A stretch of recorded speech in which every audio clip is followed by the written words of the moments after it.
Siento que de verdad estoy perdiendo la cabeza, como si algo aquí ya no tuviera ningún sentido, porque lo que acaba de pasar es tan absurdo que cuesta creerlo. En la reunión más importante del CBA, después de meses de propuestas de las jugadoras y negociaciones estancadas, la WNBA llegó sin absolutamente ninguna contrapropuesta, y cuando finalmente hablaron, el silencio en la sala fue total. La tensión se podía cortar con un cuchillo y la incredulidad se transformó en enojo inmediato.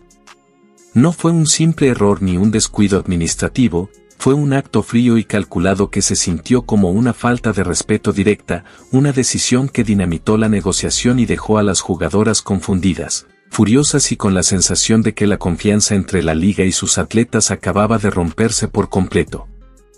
Las consecuencias para el liderazgo, especialmente para quienes se supone deben mantener la estabilidad, fueron devastadoras desde ese mismo instante, porque presentarse sin una sola propuesta en un momento así no solo desordena el proceso, lo empuja directamente al caos.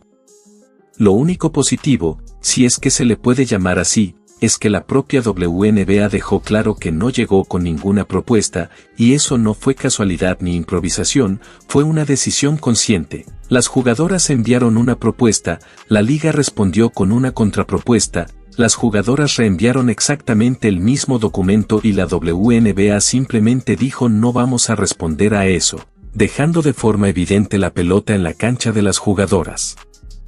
Y esto no fue un episodio aislado, sino la culminación de un proceso profundamente defectuoso, donde el patrón de silencio y desdén fue escalando hasta marcar una ruptura total en la comunicación, una estrategia deliberada para trasladar toda la presión a las atletas en una apuesta de altísimo riesgo y consecuencias explosivas. Aún así, cuando algunas jugadoras empezaron a llamar esa propuesta una bofetada en la cara, citando contratos de hasta 5 veces el máximo, la reacción fue clara, incluso firmando algo así, seguiría siendo un buen acuerdo, pero el verdadero problema ya no era solo el dinero, sino el mensaje de desprecio que la liga estaba enviando. Desde el principio hay que dejar algo claro, las jugadoras no están firmando el mejor acuerdo posible, pero pase lo que pase, si están firmando un buen acuerdo, y eso es una realidad que no se puede negar. ¿Es perfecto, excepcional, histórico? No. Hay una diferencia enorme entre un buen trato y uno ideal, pero aún así incluye avances reales en vivienda, retiro, beneficios, profesionalismo e instalaciones más inclusivas, que son los 3 ejes centrales del sindicato. La WNBA, sin rodeos, decidió poner toda la presión en el lado de las jugadoras, una estrategia cargada de riesgo, porque al no presentar ninguna propuesta en un momento crítico las obligó a mover primero, creando una sensación de urgencia casi desesperada. Fue una jugada agresiva para medir la fortaleza del sindicato y apostar a que el miedo a una temporada sin acuerdo generara grietas internas, un desgaste calculado. Pero esa maniobra también podía salirles muy mal, avivando aún más una situación ya volátil y dejando serias dudas sobre el liderazgo de la liga. Y hay una razón clara detrás de todo esto, la WNBA insiste en pagar sobre ingresos netos porque, según su propia lógica, la liga opera con pérdidas y si se basara en ingresos brutos estaría garantizando números rojos, así de simple, aunque ese argumento solo profundiza la tensión y la desconfianza en un proceso que ya venía al límite.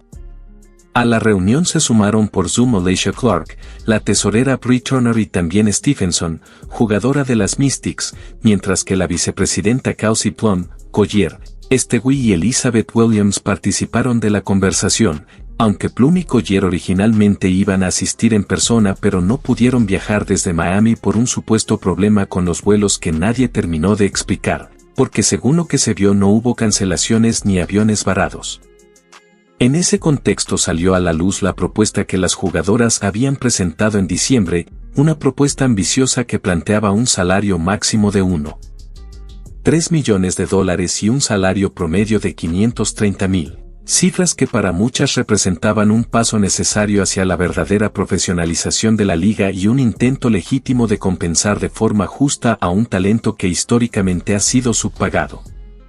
Sin embargo, incluso esos números, que para el público parecían razonables o hasta generosos, provocaron controversia dentro del propio sindicato, dejando al descubierto grietas internas y tensiones entre las jugadoras. Una señal clara de que la unidad no era tan sólida como parecía y de que los conflictos internos podían convertirse en un problema tan serio como la disputa con la liga. Desde lo que se pudo ver, no hubo ningún colapso aéreo entre Miami y Nueva York, así que cuesta creer las excusas, y si esta reunión era realmente tan importante, no hay justificación alguna para que Napesa Collier no estuviera presente en persona. Causey Plum tenía partido y eso se entiende, Stewie tenía compromisos claros y también, pero Collier no necesitaba estar en cada juego televisado como si fuera obligatorio. Esa falta de presencia se volvió aún más grave cuando trascendió que algunas jugadoras llegaron a calificar la propuesta de diciembre, con aumentos salariales históricos, como una bofetada en la cara, comparándola con ligas donde los contratos máximos son hasta 5 veces más altos, reconociendo al mismo tiempo que seguía siendo un buen acuerdo, aunque no uno perfecto ni excepcional. Esa inconformidad interna dejó al descubierto expectativas financieras muy distintas y una frustración latente entre las propias jugadoras, debilitando cualquier frente unido contra la estrategia de la liga. Y para rematar el caos, la representante de Indiana Fever ni siquiera apareció en la reunión, ni presencial ni por Zoom, lo cual refuerza una realidad incómoda. Por más que algunos intenten vender a Indiana como una organización modelo, la verdad es que ha sido profundamente incompetente durante la última década. Todo esto ocurre mientras la liga parece mirar hacia otro lado y concentrarse únicamente en Caitlin Clark, porque a esa reunión clave no asistieron el copropietario de Atlanta Dream, el copropietario de Chicago Ska, el CEO de Dallas Wings ni, como no, Indiana Fever. El verdadero punto de fricción para la WNBA fue el dinero, específicamente los ingresos, ya que los dueños argumentaron que subir salarios, mejorar beneficios, elevar estándares profesionales y modernizar instalaciones cuadruplicaría el costo de operar un equipo y se comería el ingreso neto, empujando a varias franquicias a trabajar con pérdidas. Por eso insistieron en pagar sobre ingresos netos y no sobre crecimiento, una postura cautelosa y rígida que define toda la negociación. En medio de ese clima, Alysha Clark negó que el sindicato se estuviera fracturando y defendió que estas conversaciones difíciles deben darse puertas adentro. Aunque en realidad nadie había dicho públicamente que hubiera una ruptura, lo que sí quedó confirmado es que la tensión existe y es real. Hubo llamadas de preparación, mensajes de apoyo simbólicos de figuras externas y sindicatos nacionales que no cambiaron nada. Y tras la reunión del lunes quedó una sensación clara de falta de urgencia luego de que la WNBA volviera a no presentar ninguna propuesta. Ese encuentro presencial, que reunió del lado de las jugadoras a figuras como Naka Aguamack, Alysha Clark y Brian January, con muchas más conectadas por Zoom, y del lado de la liga a Cathy Engelbert, el Comité de Relaciones Laborales y varios dueños y ejecutivos, se vendió como un momento decisivo para acercar posturas, pero terminó logrando lo contrario, ampliando la distancia y dejando al descubierto fallas estructurales profundas dentro de la organización.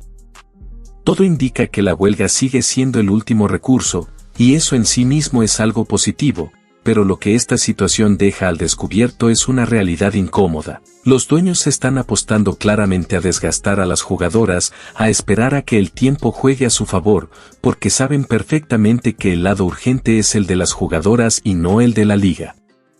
Esa táctica de dilación no necesariamente es lo peor desde la perspectiva del sindicato, aunque sí alimenta aún más el caos y la desconfianza, especialmente cuando a una reunión presencial tan crítica faltan figuras clave. Kelsey Plum y Kahlia Copper, que debían asistir en persona, terminaron conectándose por Zoom alegando problemas de vuelos, al igual que Breanna Stewart, ausencias que llamaron poderosamente la atención por el peso que tienen dentro del sindicato.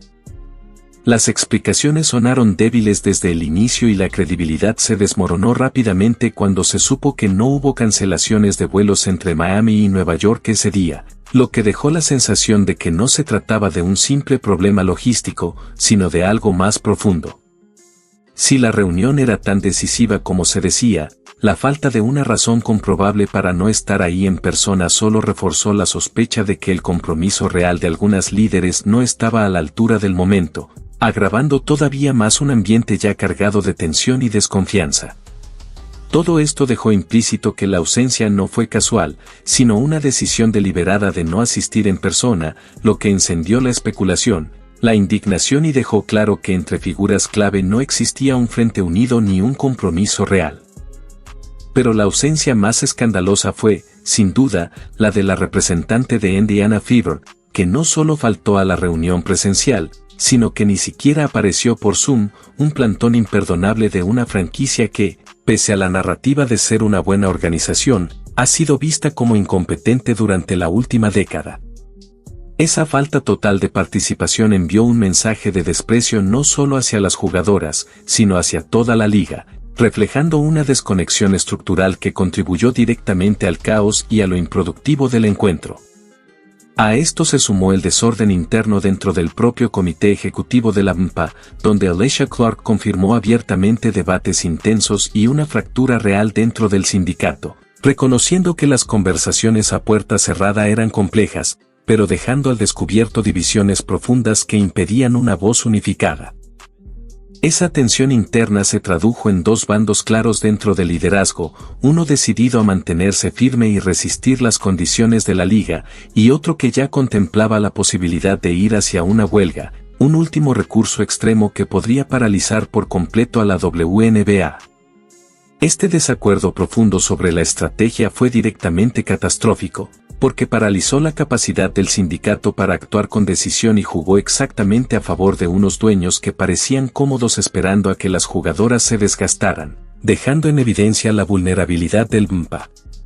Muchas jugadoras salieron con una decepción enorme, convencidas de que la reunión había sido una pérdida total de tiempo, ya que la WNBA no presentó ninguna contrapropuesta y, con ello, se perdió cualquier posibilidad de una negociación real, más aún tratándose del primer encuentro presencial desde las finales.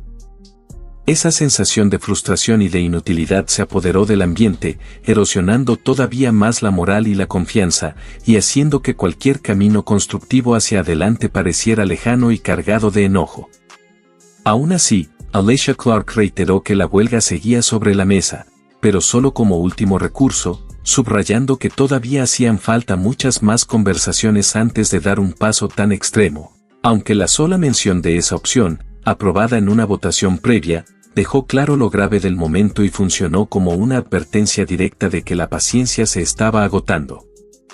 La percepción dominante entre las jugadoras era que los dueños estaban intentando deliberadamente esperarlas hasta cansarlas, apostando a la urgencia que ellas sienten por asegurar un acuerdo para la temporada y forzarlas a aceptar condiciones menos favorables, una táctica vista como manipuladora que terminó por consolidar la desconfianza y transformar la negociación en una batalla de resistencia, donde incluso las declaraciones públicas de las propias jugadoras terminaron, sin querer, revelando sus cartas y dando ventaja a la otra parte. Las expresiones abiertas de frustración, combinadas con las divisiones internas, le dieron a la liga un mapa claro de los puntos de presión del sindicato. Esta transparencia, aunque natural en una negociación tan emocional, dificultó que las jugadoras mantuvieran su ventaja, ya que los dueños podían ahora ajustar su estrategia de espera para explotar las debilidades y ansiedades conocidas dentro del grupo de jugadoras. Sin embargo, en medio de la sombra de caos, surgió un pequeño pero significativo rayo de esperanza. Al menos la mitad del comité ejecutivo del MPA, pese al desorden, adoptó una visión más pragmática, mostrando disposición a priorizar el inicio de la temporada incluso si eso implicaba posponer la repartición de ingresos por el momento y concentrarse en otras mejoras esenciales. Este cambio crucial, enfocándose en la estabilidad por encima de un acuerdo perfecto, señalaba un posible camino hacia la resolución, aunque todavía requería concesiones importantes de ambas partes. Las revelaciones de esta desastrosa reunión del sindicato dibujaron un panorama brutal de una liga en crisis, desde la negativa absoluta de la WNBA a presentar una propuesta, hasta las ausencias sospechosas de figuras clave y la sorprendente falta de un representante de un equipo entero. todo el proceso se convirtió en una lección magistral de disfunción. Estas acciones, sumadas a la preocupante fractura interna dentro del sindicato de jugadoras, evidenciaron una ruptura profunda de confianza y comunicación que amenazaba la misma estructura de la WNBA. La reunión no solo fue improductiva, fue un fallo sistémico, un terremoto organizacional que dejó al descubierto un vacío de liderazgo severo y una aparente incapacidad, o quizá falta de voluntad, para actuar de manera constructiva, enviando ondas de choque a toda la comunidad de la liga y dejando claro que la estructura actual y las personas al mando estaban luchando por enfrentar desafíos fundamentales.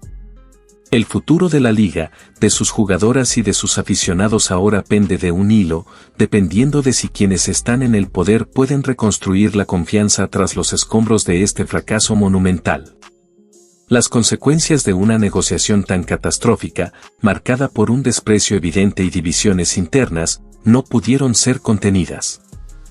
Cuando los actores más vitales de una liga se sienten ignorados y desoídos, cuando la unidad se desmorona desde dentro y cuando el liderazgo clave ni siquiera se presenta con una propuesta mínima, los efectos son profundos.